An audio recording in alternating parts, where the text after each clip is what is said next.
আসসালামু আলাইকুম সম্মানিত ফলোয়ার, আজকে একটা গুরুত্বপূর্ণ ইনফরমেশন আপনাদের সাথে শেয়ার করব।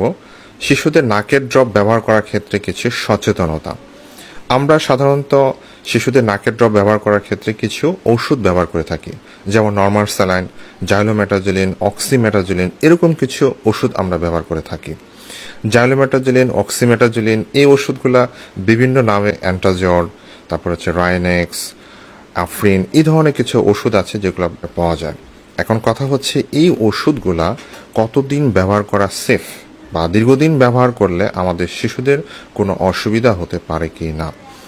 জাইলোমেটাজোলিন, অক্সিমেটাজোলিন এই ওষুধগুলা আমরা সাধারণত সিভিয়ার কন্ডিশনে ব্যবহার করে থাকি, এবং এই ধরনের ওষুধগুলা সর্বোচ্চ 5 দিন ব্যবহার করা যায় এবং মাসে একবার ব্যবহার করা যায়। আবার নরমাল স্যালাইন এটা সেফ, শিশুদের জন্য যে কোনো সময় আপনি ব্যবহার করতে পারেন। এখন কথা হচ্ছে জাইলোমেটাজোলিন, অক্সিমেটাজোলিন, আমি অলরেডি বলেছি এটা কি নামে পাওয়া যায়। রাইনেক্স নামে পাওয়া যায়, আফরিন নামে পাওয়া যায়, অ্যান্টাজল নামে পাওয়া যায়। এই ওষুধগুলা দীর্ঘদিন ব্যবহার করলে কোনো অসুবিধা হতে পারে কিনা, উত্তর হচ্ছে হ্যাঁ।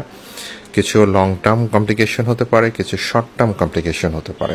সাময়িকভাবে শর্ট টার্ম কিছু কমপ্লিকেশন হতে পারে, যেমন রিবাউন্ড কনজেশন, অর্থাৎ ওষুধ দিলে আপনার শিশুর নাকটা খুলে যাবে কিন্তু আবার বন্ধ হয়ে যাবে, খুলে যাবে আবার বন্ধ হয়ে যাবে। এই কন্ডিশনটাকে আমরা বলে থাকি রিবাউন্ড কনজেশন।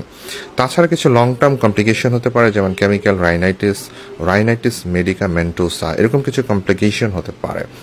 সুতরাং শিশুদের নাকের ড্রপ ব্যবহার করার ক্ষেত্রে আমরা যে ব্যবহার বিধি আপনাদেরকে বলে থাকি এইভাবে ব্যবহার করবেন, অর্থাৎ লম্বা সময় ধরে জাইলোমেটাজোলিন, অক্সিমেটাজোলিন এই ওষুধগুলো ব্যবহার করবেন না।